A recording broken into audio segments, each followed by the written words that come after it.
اهلا بيكم في فيديو جديد من قناه تفجير وتدمير. قبل ما نبدا الفيديو حابب اعرفكم ان في عندي قناه تانيه للكوميديا والضحك اسمها قناه فادي عضلات، هتلاقوا اللينك في الديسكربشن. اشتركوا وفعل زر الاشعارات عشان يجيلك اشعار بكل جديد. ويلا بقى نبدا الفيديو. ازيكم يا جماعه، عاملين ايه؟ وحشيني كتير جدا جدا جدا. انا مبسوط جدا ان انا النهارده اخيرا وصلت 80,000 مشترك. احنا دلوقتي تقريبا 80,300 وشويه. دي حاجه كويسه جدا يعني في الحقيقه، بس قد ما انا مبسوط قد ما انا زعلان، لان في نفس اللحظه اللي انا بقول لكم شكرا 80,000 هروح اعمل فيديو على القناه التانيه واقول شكرا 40,000. بس قد ايه شكرا 40,000 دي قيمتها اعلى بكتير من شكرا 80,000 بصراحه يا جماعه. يعني تخيلوا هنا احنا بقينا 80,000 مشترك لكن الفيديو 5000 مشاهده، وهناك هعمل شكرا 40,000 مشترك والفيديو بيعدي ال 40,000 مشاهده. انتوا متخيلين الفرق؟ في ناس بتقول لي ان اصلا القناه بتاعت الكوميديا ديت انت ما جبتش مشتركين الا بسبب ان انت بتقعد تعمل لها ترويج عن طريق قناة الالعاب.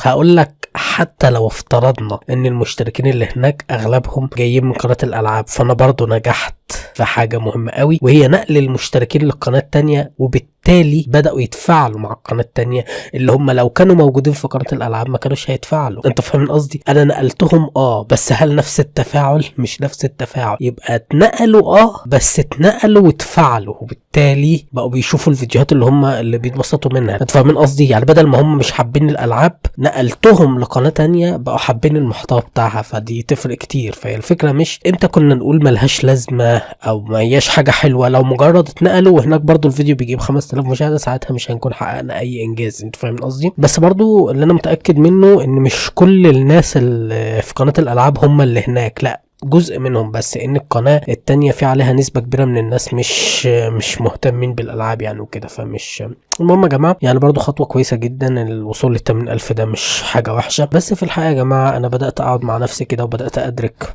ان انا اكبر غلط عملته هو الاهتمام بالمحتوى الجيمنج. انا مش ههمل المحتوى الجيمنج بس هقلله شوية. هقول لكم ليه. اصل في سبب منطقي لكده. يعني انا دلوقتي مثلا رجعت من الشغل النهاردة فاصل تماما، حتى ما عرفتش اروح للجيم، ما عرفتش اعمل اي حاجة. قلت انام شوية عشان اصحى اروح الجيم، لقيت نفسي ما صحيتش الا الساعة 10. صدقوني زي ما بقول لكم كده. فاللي هو طب انا واحد صحيت الساعة 10، هل الوقت ده، هل الكام ساعة اللي في اخر اليوم دول يكفوا ان اجيب فيديو جيمنج واقعد امنتجه واقعد اقصقص منه واقعد ارفعه في 3-4 ساعات واقعد؟ امتى الكلام ده؟ الوقت ده يا دوبك يتناسب بس مع فيديو كلام 3 دقايق 4 دقايق بكتير و5 دقايق. ممكن اعمل كذا فيديو من النوعيه دي، انما ما اقدرش اعمل كذا فيديو جيمنج. وبعدين هو في الاخر انا بناء على تحليلات اليوتيوب وبناء على اللي انا شايفه فيديوهات الكلام هي اللي بتجيب مشاهدات. في ناس هتقول لي يعني انت يهمك المشاهدات؟ هقول لك ما هو هي مش فكره يهمني المشاهدات، ما انا بحب الالعاب وكل حاجه، بس هل انا عندي وقت دلوقتي ان منتج فيديو جيمنج؟ لو كان عندي وقت كنت هعمل لكم، فاهمين قصدي؟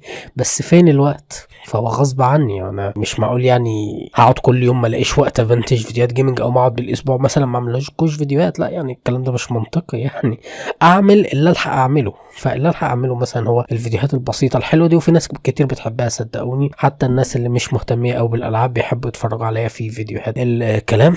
بس كده يا جماعه، يعني خلاص هانت ان شاء الله قربنا نوصل لل100,000. طبعا يا جماعه يعني انا عارف بقى هقعد لو قلت لكم دلوقتي يا ريت تساعدوني وتشيروا القناه، تقعدوا تقولوا لي نشير القناه على ايه، ما انت نوب، ما انت مش عارف ايه. يعني مش هوجع دماغي واقول لكم الكلام ده، لان انا عارف الرد عارفه يعني. بس انت اذا كنت بتحب القناه فعلا فانا متاكد من غير ما اقول لك ان انت هتشير القناه. بس كده يا جماعه، وبكده الفيديو بتاعنا يكون خلص. لو عجبك الفيديو ما تنساش تعمل لايك وشير عشان تساعدني ان اطور المحتوى بتاعي، عشان القناه بتاعتي تكبر اسرع واسرع. وعشان تقدر تشوف فيديوهات الجايه لازم تعمل اشتراك وتفعل زر الاشعارات عشان يوصلك كل جديد.